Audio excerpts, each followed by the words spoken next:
Good evening.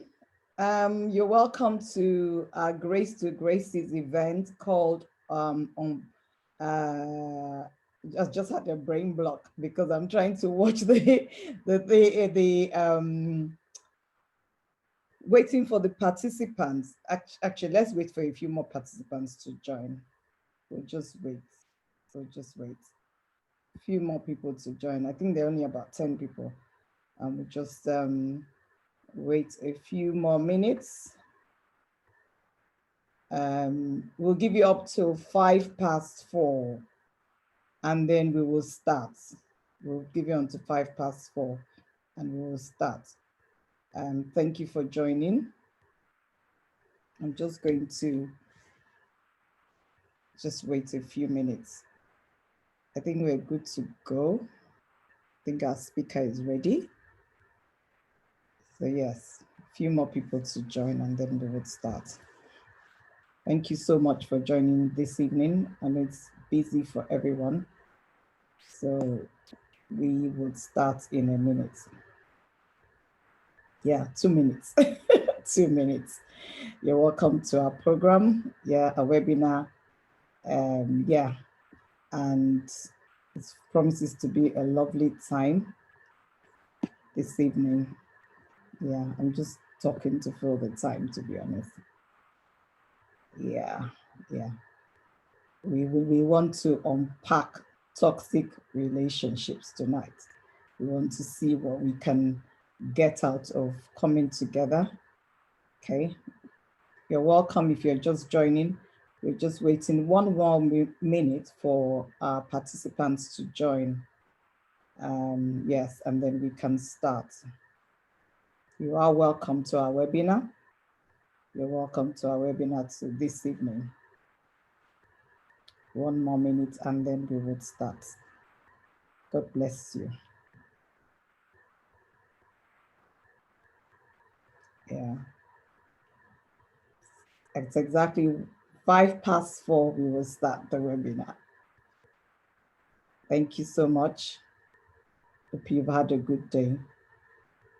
God bless you. All right. A few more seconds. We will start. You are welcome. You're welcome. You're welcome. You're welcome. Time really goes really slow. Oh, it's now 4:05.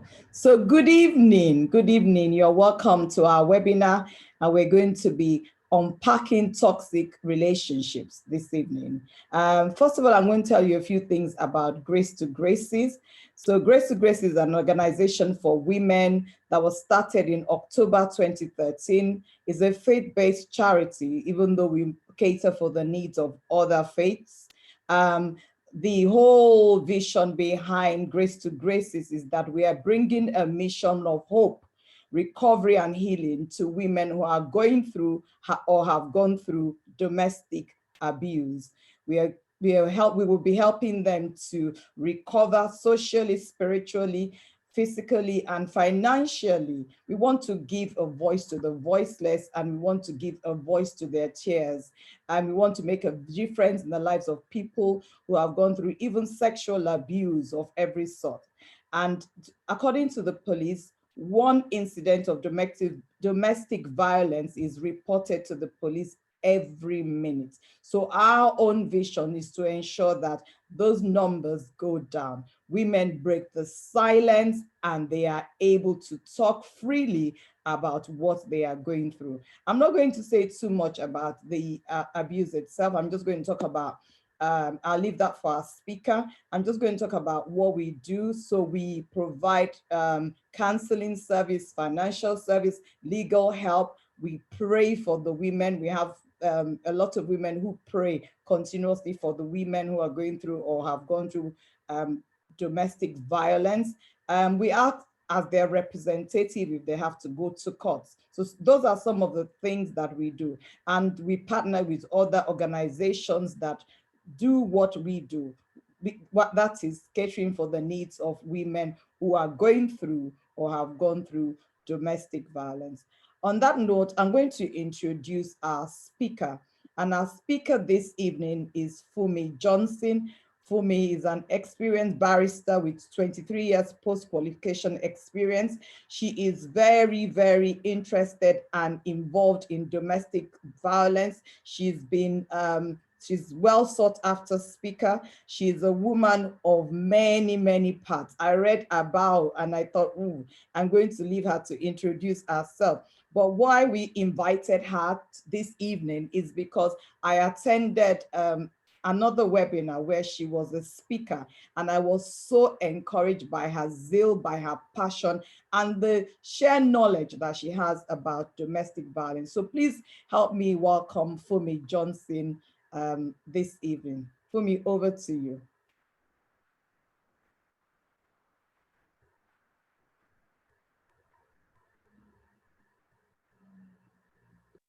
I said, thank you very much for that glowing introduction. I'm always tempted to look behind me to say, is it me? Is it someone else?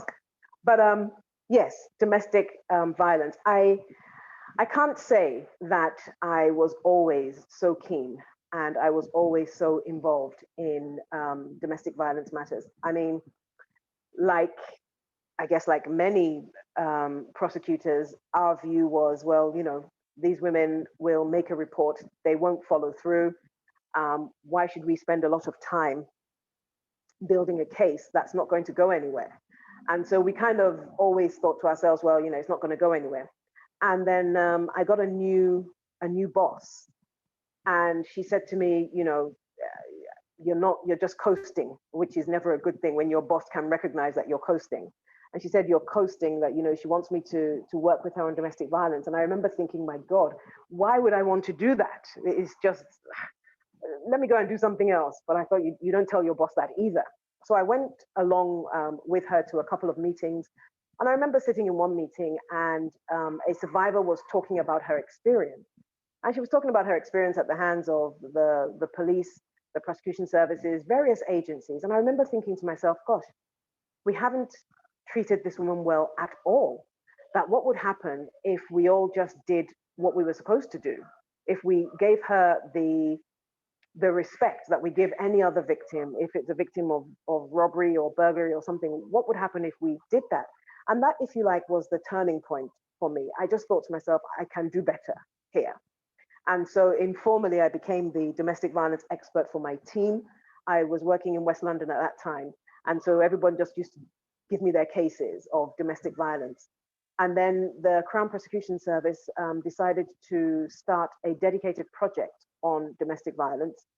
And I applied for the job as the project lawyer, and I got it. And I did that job for 2 and a bit years, and then we decided to make the project permanent. So then I carried on, and then ultimately I began to manage the project. And in the course of that, I was privileged to work with so many other people, passionate people, from the women's sector, from the police, from the Home Office, from the not Department of Justice, from the Ministry of Justice, and survivors, as well as, NGOs. It was a really, really satisfying time because I could see that we were really making a difference. I mean, when I took up the position, our conviction rate was under 50%. But by the time I left, our conviction rate had approached 80, 90%. And that was a real testament to the hard work of prosecutors and other people who had decided that we could do things differently. So that's kind of my brief introduction for myself. So now I work as a coach, working directly with women, because when I relocated to Lagos, I thought to myself, what am I going to do? I didn't want to go back into the law specifically. So I thought I would like to work with women directly, because I feel like my focus had been the criminal justice system approach, but I knew that not very many women were taking the criminal justice route, and that there was a whole host of women who were out there who were not really being attended to. And even when women were coming to the court system, they had questions that were nothing to do with the law. They wanted to know, what's going to happen to him? Can he get help? What's going to happen to me? Can I get help? And so I thought to myself, I would like to work with women directly. once I moved to Lagos, which is what I have been doing. It's, I guess it's in equal parts frustrating and satisfying. Frustrating because you think to yourself, gosh, this woman has been through so much, and the help that I'm offering seems so little, but satisfying in the sense that when I work with a woman and I see that she has recovered her self-esteem, her self-confidence, her dignity, then it makes everything worth it. And so that's why I continue to do the work that I do. I still do training because I did a lot of training when I was in position. I still do training from time to time for the Council of Europe. I train judges, magistrates, police officers, human rights departments on a good criminal justice response to domestic violence. So I still keep my hand in terms of training. So that's, as I said, that's me, why I do what I do and how I do what I do. So Anne-Marie, did you get the presentation? We wanted to do it as a question and answer session, and we will do, but I thought it would be handy for you to have some idea of maybe the definition of domestic violence, show you the power and control wheel, and just talk a little bit around the subject before we start doing our questions and answers. Okay, so what is domestic violence, which is our first slide. Ignore me if I keep looking off to the left because I'm looking at my screen at the same time because age has caught up with me and glasses and all the rest of it. So seeing as you're in the UK, we're going to be using the UK definition of domestic abuse, and it's any incident or pattern of incidents of controlling, coercive or threatening behavior, violence or abuse between those aged 16 or over who are or who have been intimate partners or family members, regardless of gender or sexuality. So the first thing I wanted to say is that I was so happy when the definition was changed back in, I think it was 2013 that this definition was changed. And it reflects now more closely the reality of a domestic violence survivor's experience, because previously it was very difficult to get the police or indeed anybody really in the criminal justice sector to understand that this wasn't just a one-off, that the case that was in front of them was not just a one-off, that it represented part of a pattern. And so it was very difficult if you were faced with a case of common assault, which is the lowest form of assault that you would be charged with in the criminal context. You know, a judge sentencing might say, oh, it was just a push, oh, it was just a slap. But in the context of the pattern, he doesn't see that, he or she doesn't see that there is behavior behind that push, that slap, that shove. And so it was really heartening to see that the idea of a pattern of incidents had been taken on board. And it was equally heartening to see the fact that they now had included controlling and coercive behavior. Because again, a lot of the time when domestic violence or domestic abuse is being spoken about, it's only ever really spoken about in the context of physical abuse. And so people, you know, if there isn't any physical abuse, people are like, well, you know, he hasn't hit you. And you're thinking, yes, but there's other stuff that goes on that holds all the rest of the abuse together. So the controlling behavior, the coercive behavior, the overpowering, the overbearing of somebody's will it's a terrible thing to witness. And again, the age, previously when we were doing this work, the age was 18. And a lot of the women's sector were saying to us, there is a lot of violence in dating relationships amongst young people. And so there was a huge drive to get the Home Office to say, look, it's not, 18 cannot be the age here. Let's lower it to 16. And I'm so pleased to see that that is the case now. So in terms of what goes into this domestic abuse, so it could be psychological, it could be physical, it could be sexual, it could be financial, it could be emotional. So in terms of psychological, that's probably one of the most difficult ones to prove, And I know that in my years of practice, we never successfully managed to prosecute for psychological abuse on its own. We were able to sort of include it in with other incidences, but on its own, we were never able to.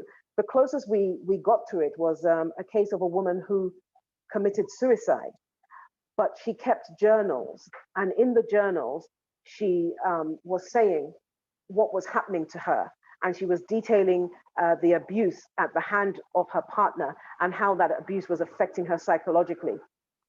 Unfortunately, we couldn't get over the legal hurdles around that because, of course, she wasn't around anymore to testify to the journal. And of course, you know, if there isn't a realistic prospect of a conviction, we can't go ahead. But it was very interesting to see that the court would have been willing, if we had had a bit more evidence, to actually press ahead with the case. And that really encouraged us, that the court was finally understanding that psychological abuse was a thing. Physical abuse, I don't need to explain so much. We're probably all familiar with, you know, the physical aspect of domestic abuse, you know, the punching, the shoving, the kicking, the hitting, all that we're probably familiar with. But even in terms of physical abuse, so for women of color, Black women, you know, the medical evidence that everyone used to kind of really rely on to prove the physical abuse, it's a bit different for Black women. Because if you're a dark-skinned Black woman, you know, you're not going to show a black eye. You're not going to show a bruise in the way that a fairer skinned woman or a European woman would show. And so sometimes you would see people being a bit skeptical about the extent of the injury because they would say, oh, we can't see any injury. You know, she's describing this sustained attack, but we can't see the injury. And it was quite frustrating to have to explain to them that clearly, because of the darkness of our skin, you're not going to see the black eye. You're not going to see the purple and yellow bruising on a person. So look at the statement, understand what she's saying, listen to what she's saying. Sexual abuse is something, again, that a lot of survivors found very difficult to disclose. They do find it difficult to disclose because it's such a personal thing. And you are expected to sit in front of this person that you've never seen before and disclose to them details of intimate assaults. So a lot of survivors wouldn't tell you about that. But when you sat with them, or when you sat with the voluntary sector, the women's sector workers who were supporting them, they would give you information about sexual abuse. Financial abuse, that's one that's really coming up now because there is a huge element of financial abuse. So things like controlling the family money, incidences where the perpetrator will make it very difficult for you to hold down a job so you don't have financial independence, incidences where the perpetrator will take your salary and so you don't control your own finances. So there's all kinds of aspects. And of course, that kind of abuse makes it difficult to leave if you make up your mind to leave because you don't have the money, you don't have access to money to leave. And then finally, emotional abuse. You know, that's name calling, bullying, harassing, threats, all that kind of stuff, gaslighting. That's all part and parcel of the whole notion of emotional abuse. So looking again at, you know, some definitions, controlling behavior, what is it? It's a range of acts designed to make a person subordinate and or dependent by isolating them from sources of support, exploiting their resources and capacities for personal gain, depriving them of the means needed for independence, resistance, and escape, and regulating their everyday behavior. So that's kind of things like, you know, the sort of thing where the perpetrator will say to you, you can go to the shops, but I've timed the journey and I know how much petrol and what the mileage is that it should take you to go to the shops. And if you are outside of that time or that mileage, then I know you've been somewhere else. Controlling behavior, jealousy, you know, possessiveness, stalking, all of those kinds of things, controlling behavior that really, the effect of that behavior is to shrink the survivor's world until it's just her and the perpetrator and any children that they might have. Coercive behavior is an act or a pattern of acts of assault, threats, humiliation, intimidation, or other abuse that is used to harm, punish, or frighten the victim. That kind of behavior where your own will is overborne and you are made to do things that you don't want to do. So, for example, take part in sexual activity that you don't want to take part in. I mean, apart from rape, perhaps forcing you to take part in pornography, forcing you to sleep with other people, pimping you out to other people, forcing you to take drugs. All those kinds of things are coercive behaviors. And of course, once a woman is coerced into criminal activity, the perpetrator has another hold over her because he then says to her, well, you can go to the police if you want, but just remember, you did this as well. You took the drugs, you did this, you did that. And so she feels even more trapped in that situation.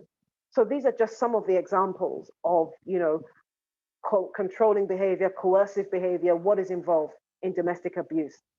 So moving now to the power and control will, um, if I had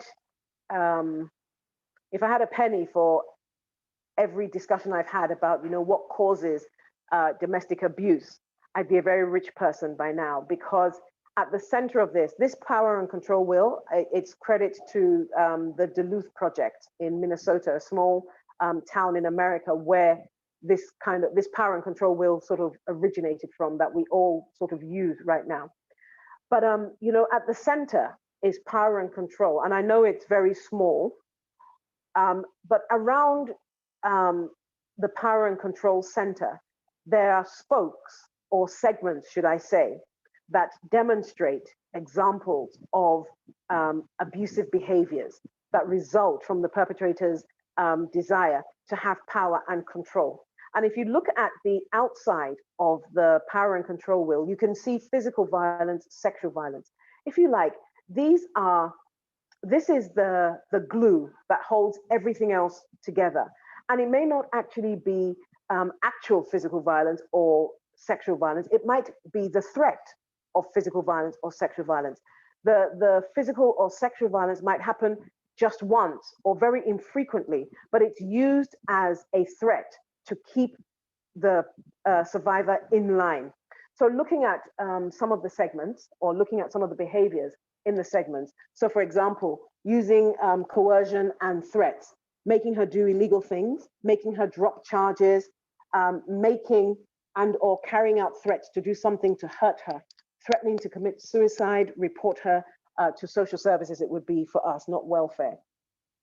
Emotional abuse, putting her down, calling her names, making her think she's crazy, that would be gaslighting as well. Making her feel bad about herself, playing mind games, humiliating her, making her feel guilty. A big one that survivors talk about is minimizing, denying, blaming. When you talk about the abuse and then they say, it didn't happen, you're thinking, but it did happen. What do you mean it didn't happen? Of course it happened. So, making light of the abuse and not taking her concerns seriously, saying the abuse didn't happen, shifting responsibility for abusive behavior. So things like, well, if you had done what I said you should do, I wouldn't have to abuse you. And that's such a common refrain from the perpetrator. If you didn't do this, or if you did that, then I wouldn't have to. But the thing that we must always bear in mind is that the perpetrator has made a choice. They've made a choice. Every time they use violence, they have made a choice to use violence, because there are other ways of dealing with issues in relationships. But if you are invested in getting and maintaining power and control in your relationship, you will always go for the abusive tactic rather than any other tactic. Using economic abuse, preventing her from getting or keeping a job. So things like, turning up at her workplace and making a scene. Things like contacting her workmates and spreading rumors about her, stalking her on the phone, constantly ringing to check up on her, making it difficult for her to hold down a job. Making her ask for money, not letting her know about or have access to the family income, taking her money, giving her an allowance.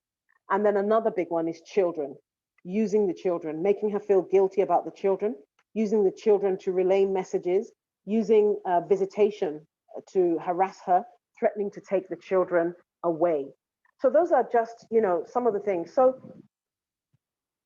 that's what you get when you put power and control at the heart of domestic abuse. So if I were to put at the heart of the will, one of the things that people say causes domestic abuse, can you tell me if you think that the behaviors would be the same, if they would be different, or what you think would be the case? So over to you now. If I said, for example, that domestic violence was caused by stress, what kind of behaviors would you expect to see?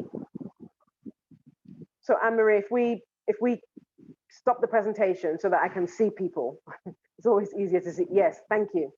So if I were to say, instead of power and control at the center of that will, stress is at the center of that will, what kind of behaviors would you expect to see in terms of domestic abuse?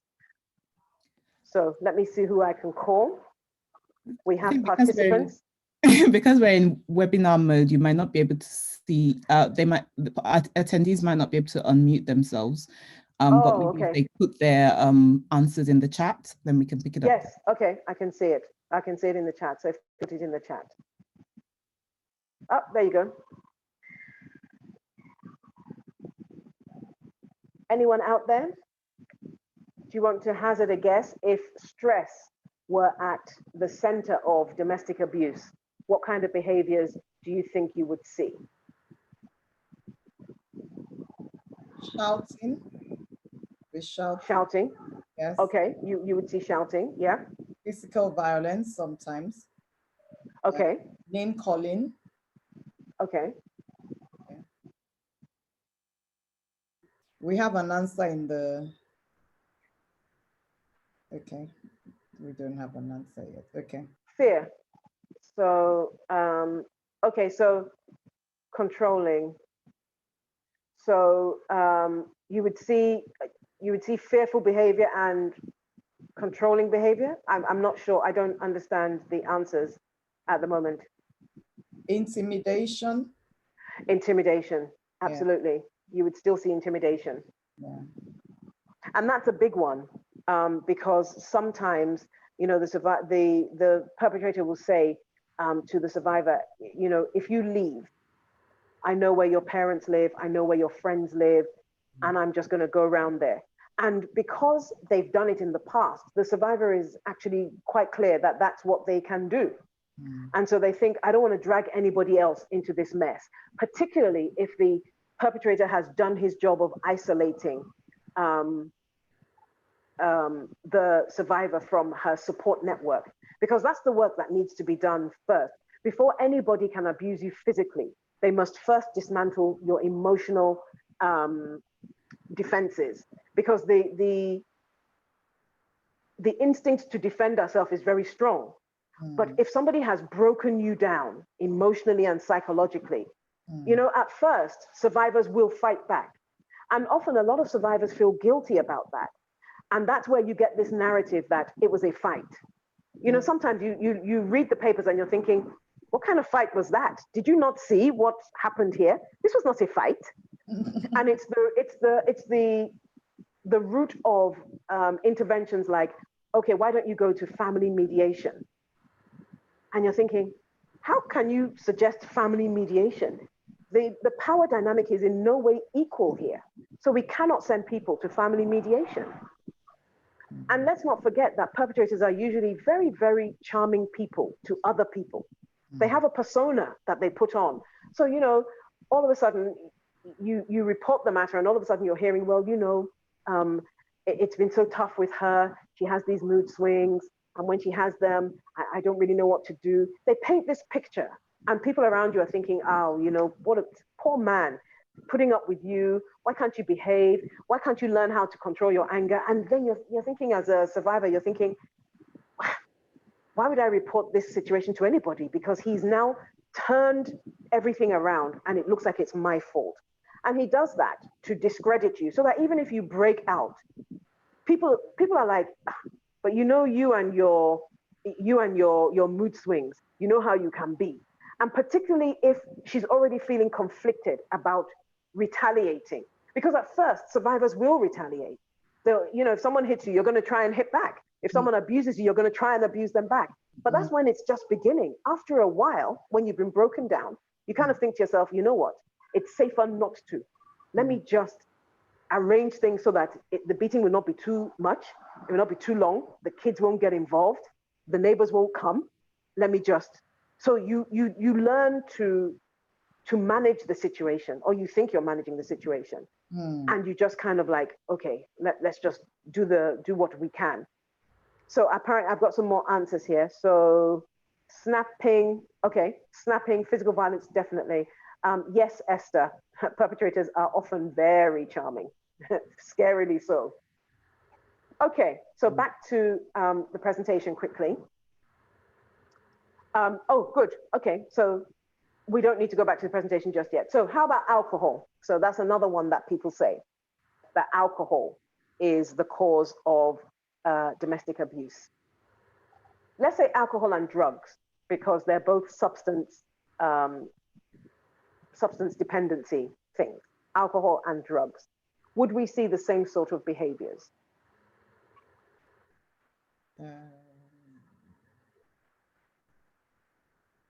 There will definitely be physical violence.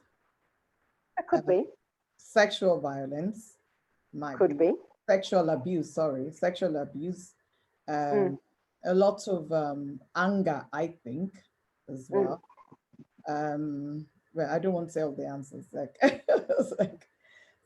somebody else has answered in the chat. Let's go. Anger, shouting. Yes, a lot of shouting. You know, it's often very interesting to me when people say, you know, this behavior is fueled by alcohol, by stress, by drugs, by mental illness. And my response to people is, okay, if you say that that is the cause of domestic abuse, do these perpetrators get angry at people in the workplace? Do they get angry at other people in the community? And of course, the answer is yes, because, you know, there are 1,001 ways that people annoy us every day. And my question then is, what do they do? Do they begin to beat up their bosses and contemporaries in the office? I don't think so. No. Do they begin to belittle and blame and deny and deflect their behavior with their peers and bosses in the office? Let's put it out on the road. Maybe somebody cuts them up. Do they pop out of their car? I mean, some will. Let's not be misled. Some will. But on average, do they pop out of their car and begin to fight every single person who cuts them up on the road? The answer is no. You know, the truth of the matter is that the idea that is constantly given to us, you see the narrative all the time in the way that it's reported in the media and the way people report it. Oh, you know, he's a really lovely man. He just lost control. He's a really lovely man. He just has anger issues. And I say to myself, but he's not going around beating up other people in the community. He's not going around beating up his boss in the office. So how come this anger issue is so selective that it only plays out on his intimate partner and or his children? On the contrary, when a perpetrator, okay, no worries, Anne-Marie, I see you. On the contrary, the perpetrator, at the time that they choose violence, that is when they are most in control. I ask you to consider that is when they are most in control. Why do I say that? They decide what behavior will warrant abuse. They decide when the abuse will start. They decide when the abuse will end. They decide what kind of abuse is suitable for this infraction. They decide, right down to, they decide where and how they will abuse you. I recall a situation where a young woman had gone out with her partner, and they had gone to see friends, as people do, and they had gotten into, there was a discussion going on, and they had gotten into a discussion, and she took an opposite stance to his. You know, one expects that you're not going to agree all the time with your partner. So nothing happened there. They had the disagreement there. They went home. And when they got home, he said to her, "How dare you embarrass me like that? How dare you take an opposite position to me and embarrass me in front of friends?" And she said that he then began to beat her. But he beat her in places where it would be hidden by clothes. So he beat her at the top of her legs. He beat her at the top of her arms. He beat her on the back. He beat her on the stomach. He beat her strategically, is the only way I can put it. He beat her in such a way that he didn't touch her face. He didn't touch her forearms. He didn't touch her shins. He didn't touch anywhere where she would be required to explain what those bruises were. That is not the action of a person who is not in control. That is the action of a person who is very controlled about what they will do, when they will do it, how they will do it.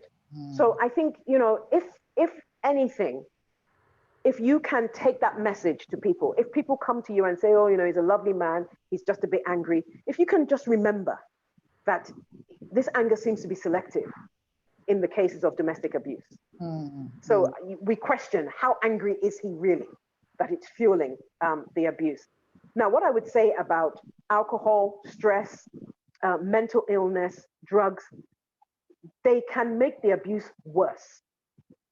There's no doubt that they have an impact. They can make it worse.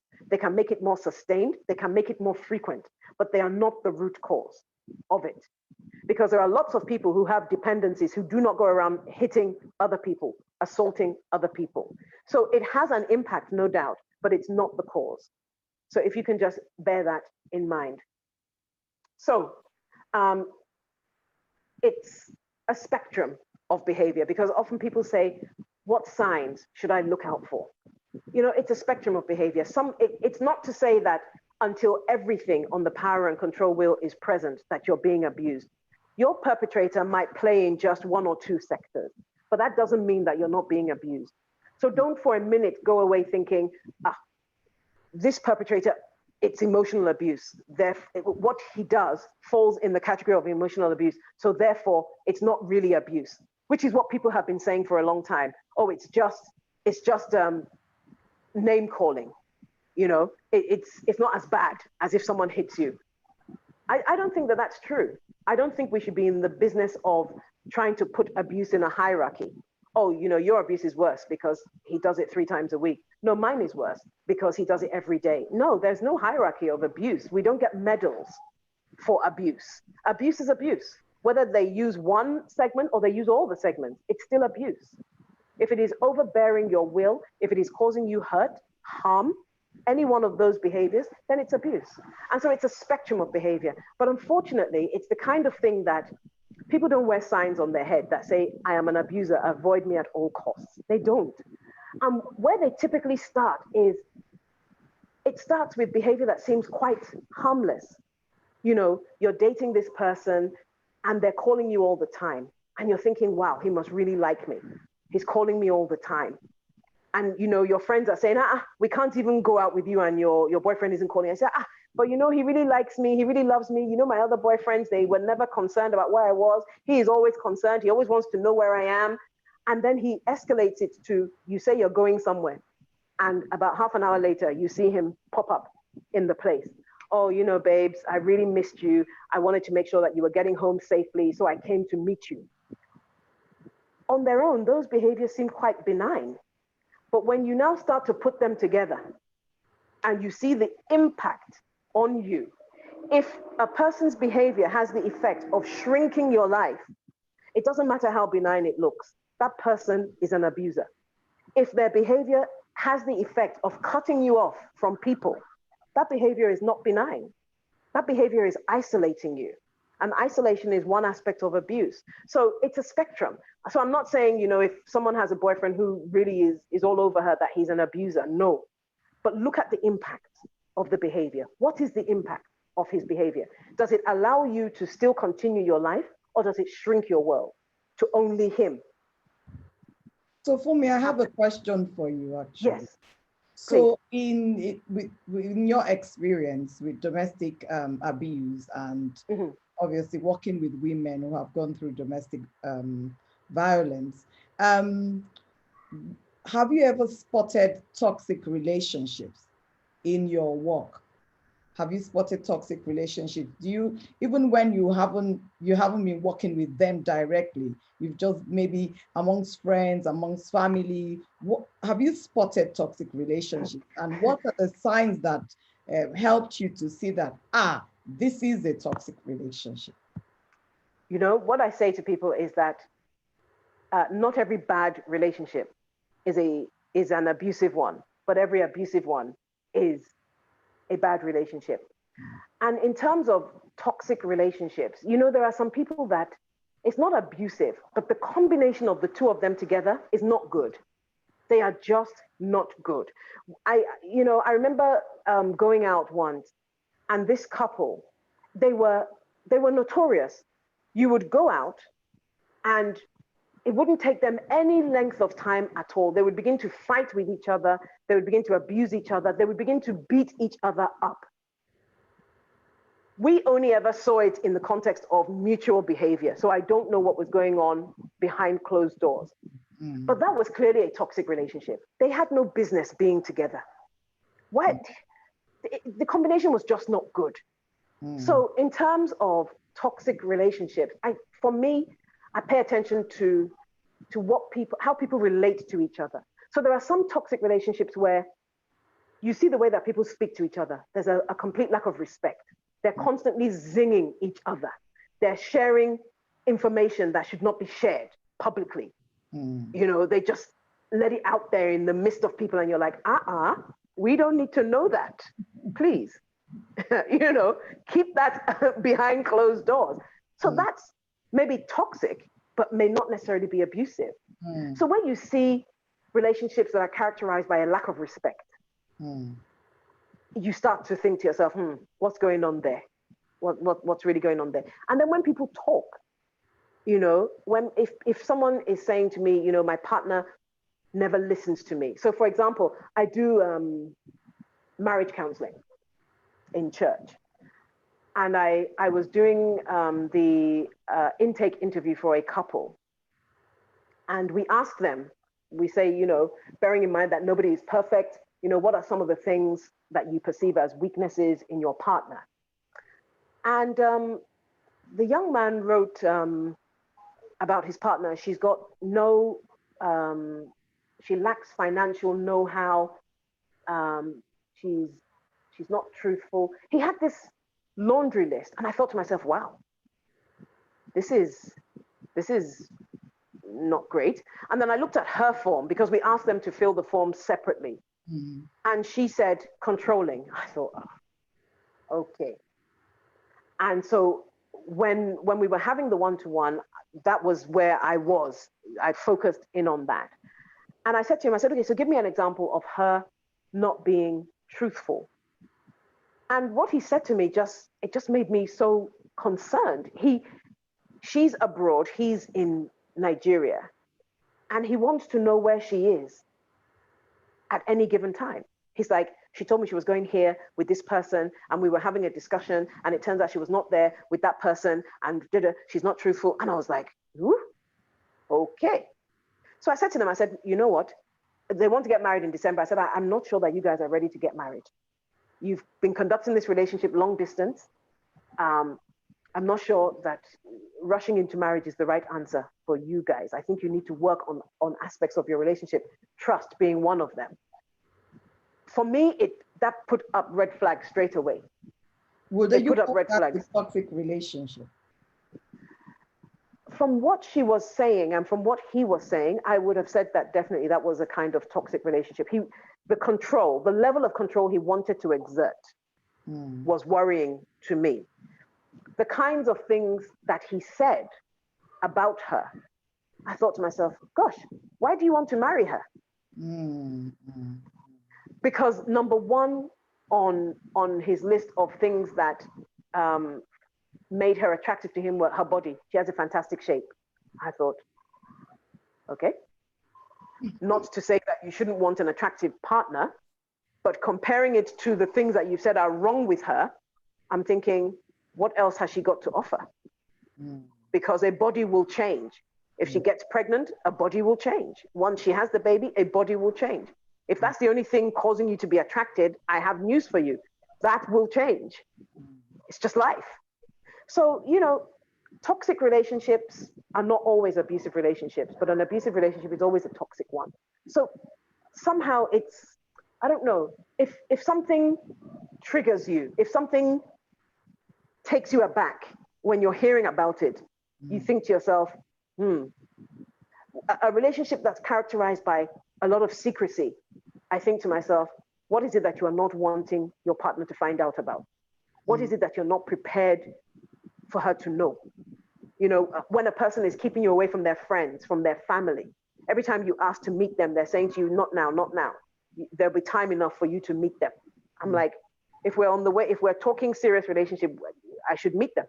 Why would I not meet them? So there, just as you don't want to get into the position where you see things and you think, oh, toxic relationship, don't go ahead with that one. It's the combination of factors. And like I said, the impact. If that relationship is diminishing a person, then it is definitely a toxic relationship. If it is causing a person to doubt themselves, if it is causing a person to change themselves substantially because their partner says they are not meeting up. So for example, if you have a young woman and she's saying, oh, I can't cut my hair because my partner says he likes long hair. I can't wear clothes like this. Oh, I have to wear clothes like that because he likes that. I've got to be home at this time because he doesn't like me being out late at night. There may not be any kind of physical abuse or anything like that, but you just look at the behavior and you think, you're making all these adjustments. Why? What adjustments is he making for you? What is the impact of these adjustments on you as a person? Are you still free to be yourself within that relationship? Understanding, of course, that nobody is perfect. So for me, you mentioned, I mentioned when I was introducing the charity that we're a faith-based charity. So we're a Christian charity. I just wanted to know whether you've come across cases where culture and religion has been an issue in some of the toxic relationships. I'm in Lagos. It's always an issue. It's I find that unfortunately, culture and religion produce even more toxicity in the relationships here, because most people, when a woman reports abuse, and I should have said from the beginning, I say women and men because the research shows that majority of the perpetrators are men and majority of the survivors are women. That's not to say it doesn't happen the other way around, but the majority, vast majority, perpetrators are men, survivors are women. So when a woman makes a report of domestic abuse, that is very, very, very rarely the first time it has happened. On average, research shows that it's happened at least 30 times before. And she is, in fact, 34, 35 times before she makes that report. So when you see a person in front of you making a report, you can be sure that there have been other incidences happening before then. When I think back to people who have come to talk to me about abuse and what to do, and they've been to the church first, what they've typically been told are things like, did you pray? Have you fasted? Did you, we were holding a program in church and you didn't come. This is why your relationship is the way that it is. You're not submissive enough. That's why your partner is behaving like this. Go, you two, what did you say?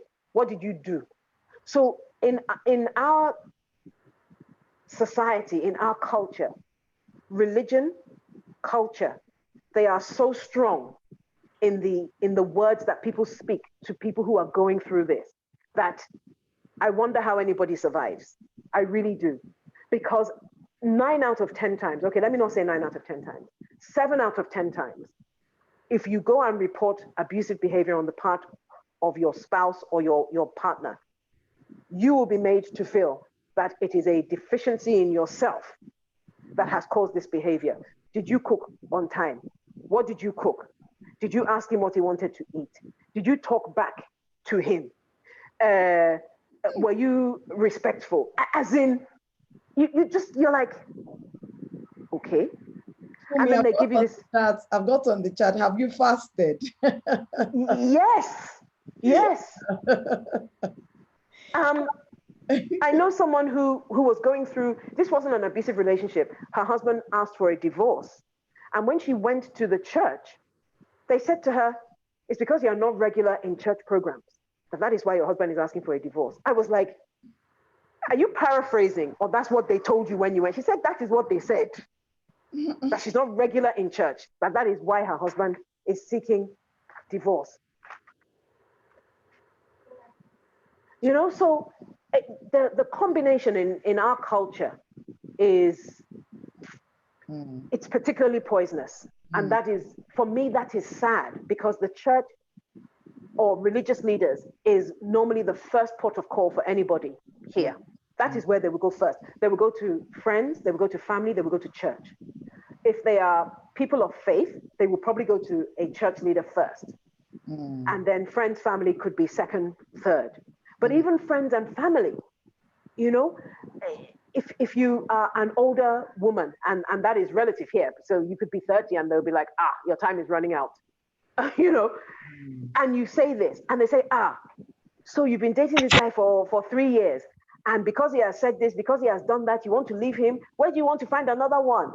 Men are not plenty like that, oh, try and manage him. I'm like, hell, try and manage him before you have married him and he's doing like this.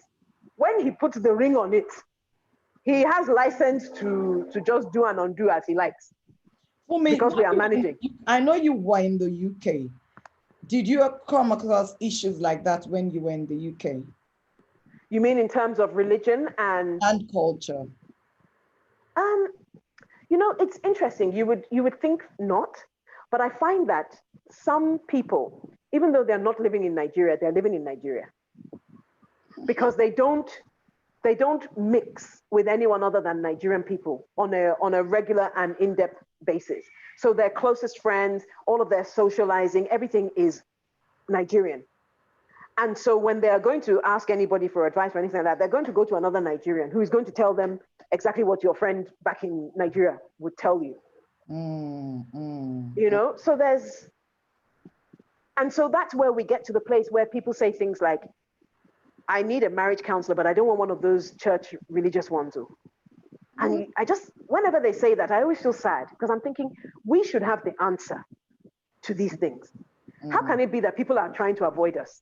Why are they trying to avoid us? It's because we have not been useful. We've not offered practical advice to people. Our most practical advice is go and pray and fast. So when somebody is beating the living daylight out of me, how is prayer and fasting going to help me?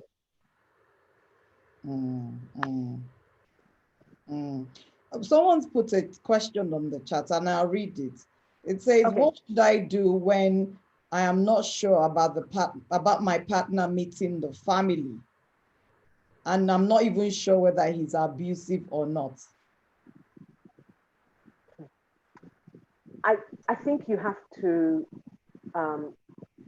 like I've been saying, you have to ask yourself, what is the impact of his behavior on me? Is it making my life shrink? Or is my life the same size it always was, or even getting better? Because being in a relationship is not meant to diminish you. Being in a relationship is meant to enhance your life, not reduce it, not diminish it. So if you are asking these questions, you know, it's harder when the person is just on the borderline. You're not sure if it's just bad behavior or if they've tipped over into abuse. In those circumstances, I would say, pay attention, go slow, pay attention. Don't be rushing into anything, because that's another hallmark of abusive relationships. They want to rush you into things. That quickly they are saying they love you. Quickly they are saying meet my family. Quickly they are saying let's get married. Quick. Which is why I say to young people who come to me, I say to them, ideally, you should date for a year. Let's see him in every season. Let's see the behavior in every season. There's another question here. It says, sorry, please, before marriage, how do you know a perpetrator? Do people know before marriage, and how do you stop somebody from getting married? So they're basically saying, what are the red flags? And even if you see there are red flags, how do you stop that person from getting married?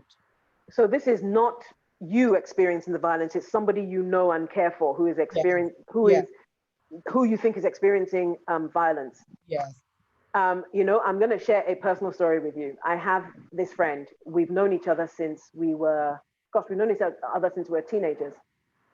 And she was in an abusive relationship. We knew it was an abusive relationship and so on and so forth. And we kept saying to her, you have to leave this guy. You have to leave this guy. He's not good for you. You have to leave this guy. And to top it all off, he's cheating on you, so on and so forth. And she was like, no, I love him. I can't leave him. You don't understand. He loves me. So anyway, one of those days, we took it upon ourselves to stage an intervention. 3 of us, we took ourselves and we went to their house and we said, today, we're going to pack her stuff and we're going to take her out of the house. Well, suffice to say, she didn't leave, but we did. Because his work had been done so comprehensively. She just kept telling us, you don't understand. He loves me. And that was when I understood that as painful as it is, if a person is not ready to leave, you cannot make them leave. And all that it does is that it gives the perpetrator the opportunity to cut you out of the person's life. But why do they want? Why do they stay? There's always that why. I think that is maybe not the most helpful of questions to ask. We should ask, why does he do what he does? Because, okay, so why do they stay? Okay, you can see my screen, yes? Well, not. Okay, yes. So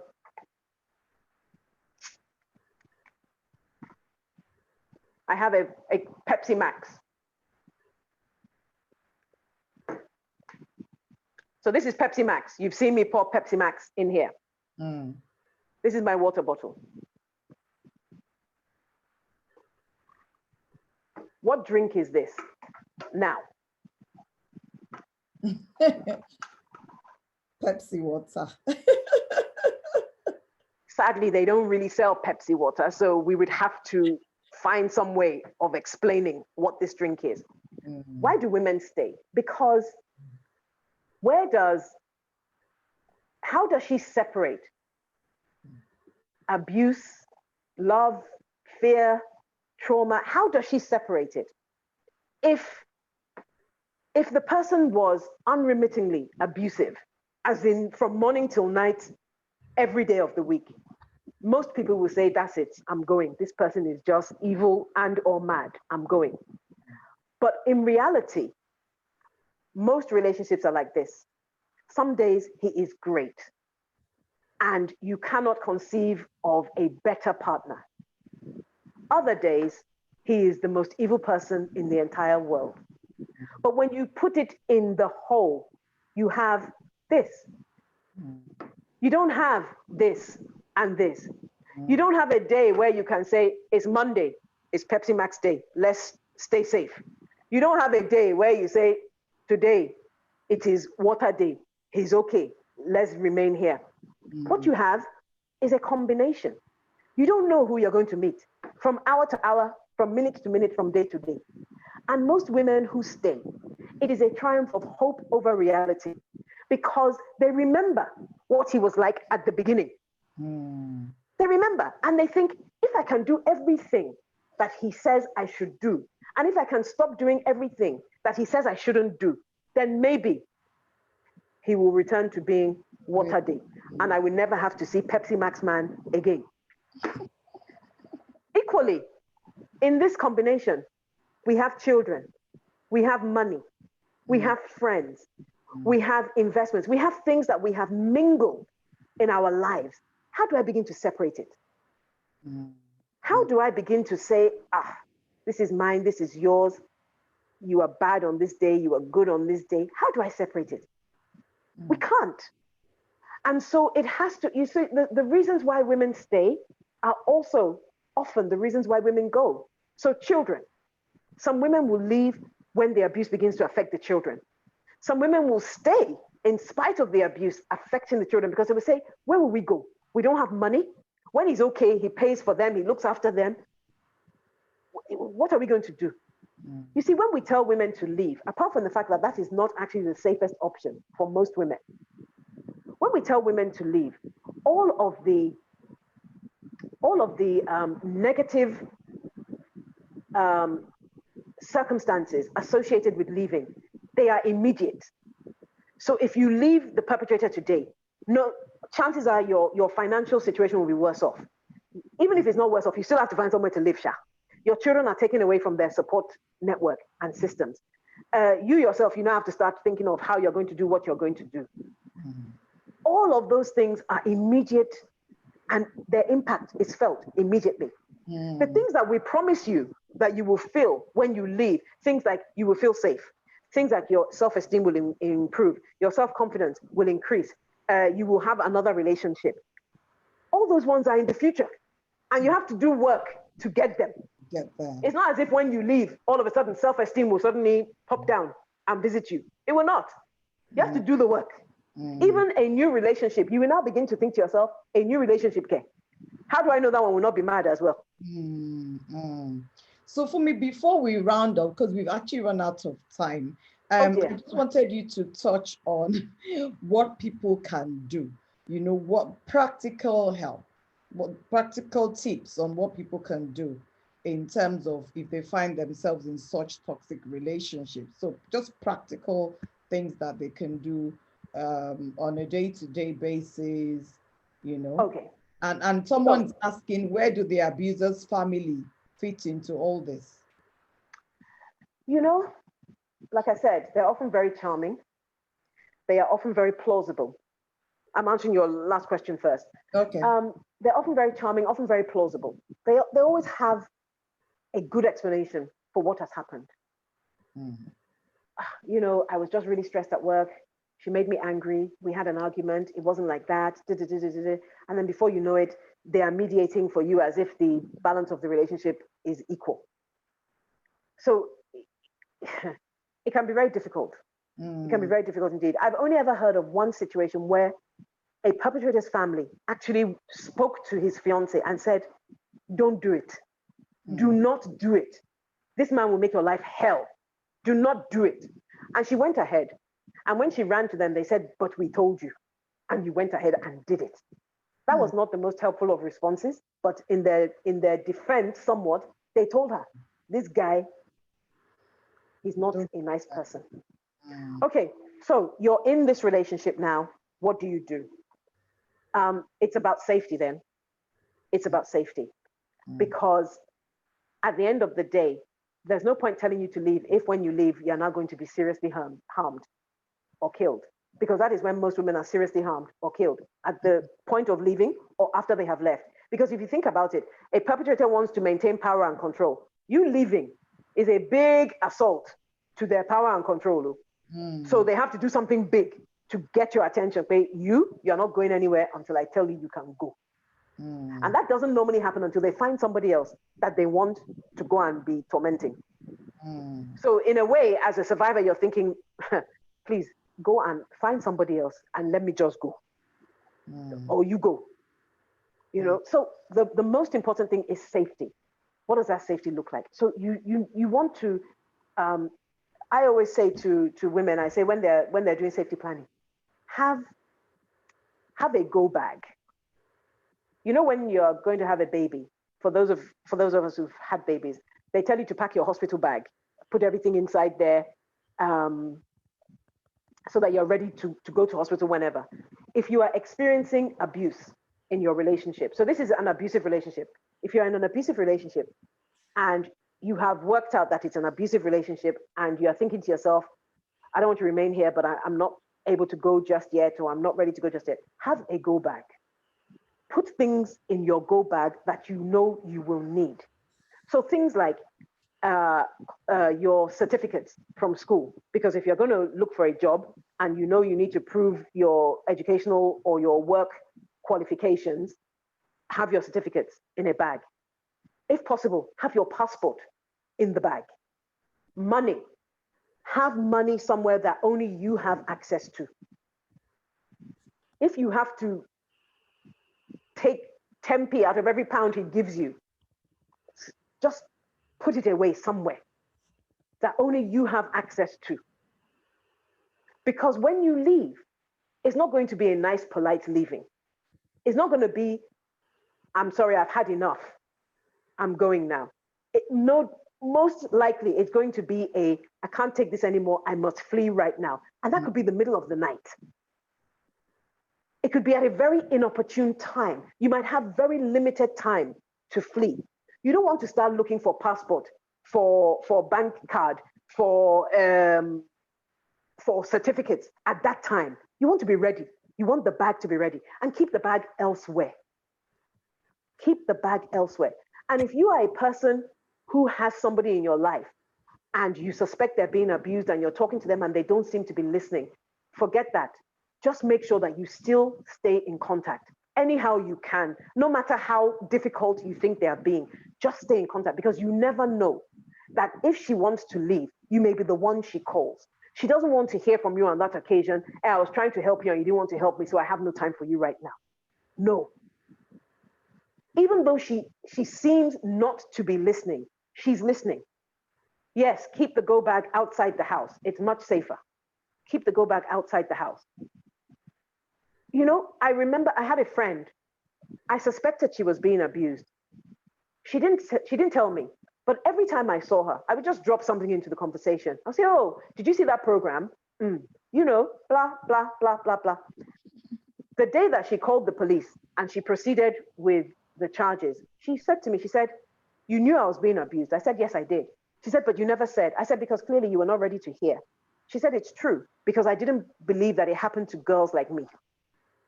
I'm a nice middle-class girl from a middle-class family. I did not believe it could happen to me. She said, but everything you told me, I heard. And I said, great, my work was done then. Everything I told you, you heard. So you want to seek help. You want to plan for your safety all the time.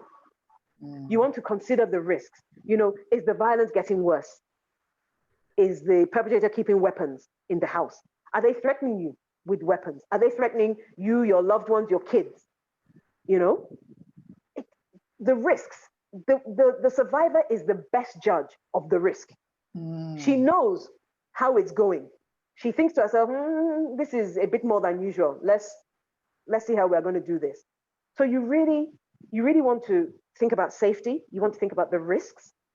You want to think about where you're going to seek help. When I was in West London, we had this thing where we used to train the police every year about their responses. And we had this little card. It was the size of a credit card. And it had information for local agencies. And so on this occasion, the police had gone. And so when the police went to the location, they would want to hand the woman the card to say, you can contact these people. So when they went to this particular location, the woman said, oh, no, I'm not being abused. But she was saying all that, but she held her hand out for the card. So they gave her the card. And she put the card in her bra. And she called a couple of weeks later to say, look, I couldn't say anything then because he was around and I had to get rid of you. But I took the card, and when I got in, I hid the card. So you never know what you're going to do that's going to help someone. So we should be prepared for any eventuality. That's why you see adverts for domestic abuse on the back of women's toilets, in nightclubs, in restaurants, all over. Because they know that no matter how controlling the perpetrator is, he cannot go into the female toilet. Very true. So, you put it where there are women-only spaces. But I think if I were going to say for you and the people who work in Grace to Graces, meet the women where they are and try as much as possible not to judge their choices. It may not be the choice you would have made, but try not to judge their choices, because once women feel judged, they're not going to come back. Because the perpetrator has spent a whole lifetime telling them, nobody's going to believe you. I've done my work so well. Nobody's going to believe you. I'm going to say you are mad. I'm going to say you are a liar. I'm going to tell them all the things you did.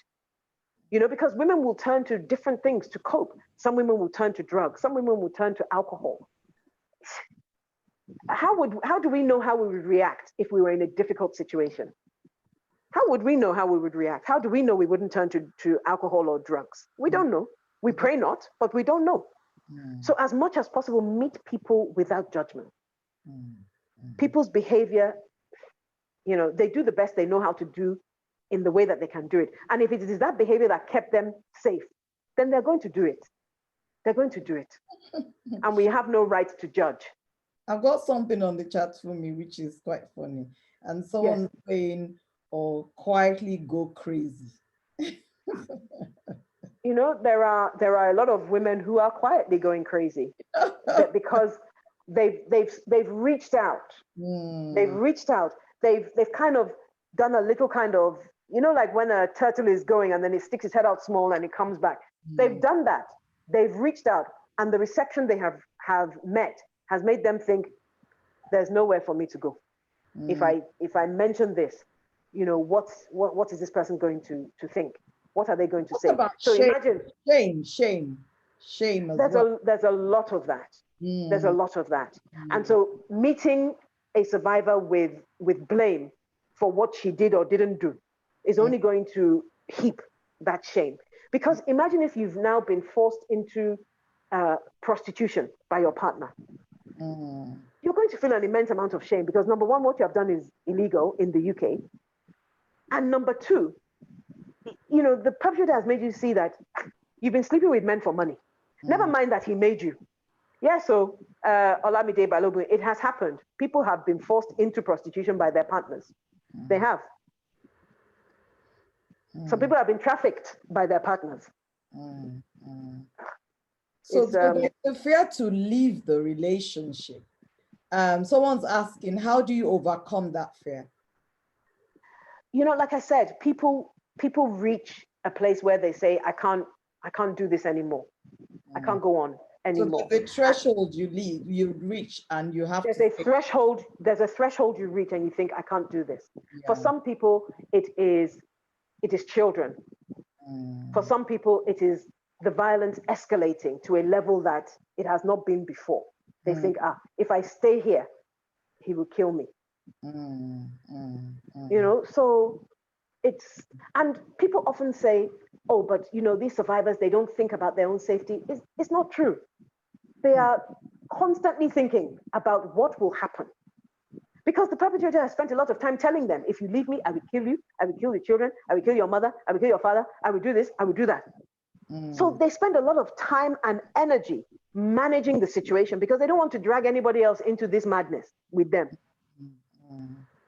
Because they have had experience of fleeing to maybe their mother's house or a friend's house, and the perpetrator following them and trashing their parents' house or making a scene at their parents' house. And they think, I can't bring that to my parents' house. I can't.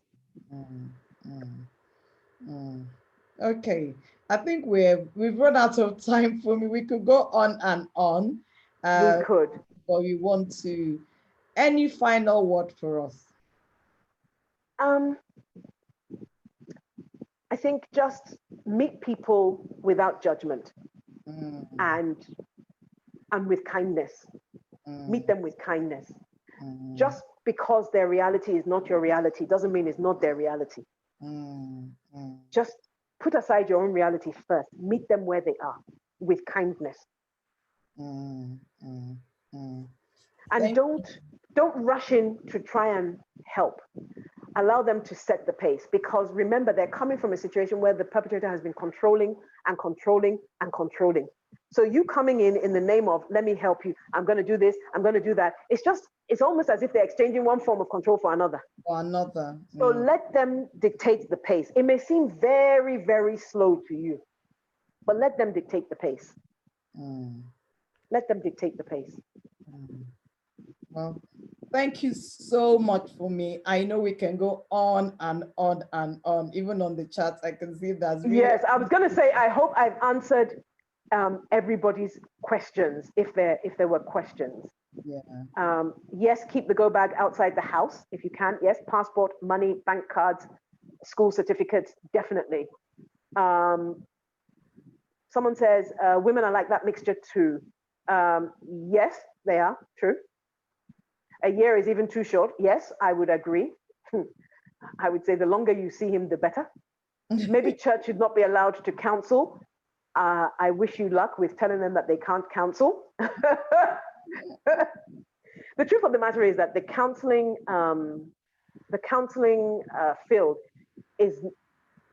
field outside of church is not well established in Nigeria. Most people, when you say, are you seeing a counselor? They say, yes, I'm going to my church. That's what they do. Because even the church people feel, I remember having a discussion with a pastor once, and I said to him, I said, it's not every pastor that should counsel. And he said, no, but as a pastor, you should be able to. I said, no, there are some issues that you should not counsel on because you're not equipped. And he wouldn't have it. He wouldn't have it at all. I said, okay, fine. Fine. Obviously, we're not going to agree, so let's just move on. But there are some pastors who should not counsel because they just don't have the expertise that is needed in that particular area. Wow. We could go on and we could unpacking this whole domestic abuse and violence and toxic relationship, but we have to stop now. I want to say a massive thank you for me for all your help, for all the nuggets, for all those things that you have done this evening to help You're us welcome. to see better, to see more clearly and give us better clarity as to what we need to do. So on behalf of Grace to Graces, I want to say a massive thank you. And if you can put the virtual clap in the chat, please let's clap. Our guest speaker. So I will do a proper one here. A silent clap. You can see me. Yes. So, yes. So someone's doing this already. Thank you. I've got lots of claps there. Yes, you did. So thank you very much. And we You're hope welcome. to see you soon. It's not going to be the last time. I'm sure we'll be coming to you. Absolutely. So yes, and yes. So I think without any more questions coming in, we are going to say big thank you to all our participants. Have a lovely evening. And to all the panelists, thank you so much for all your hard work. And then God bless you. Thank you. And also, I just saw Anne-Marie saying people can contact you at info@grace2graces. If you want to contact me, let me put my email address. Right.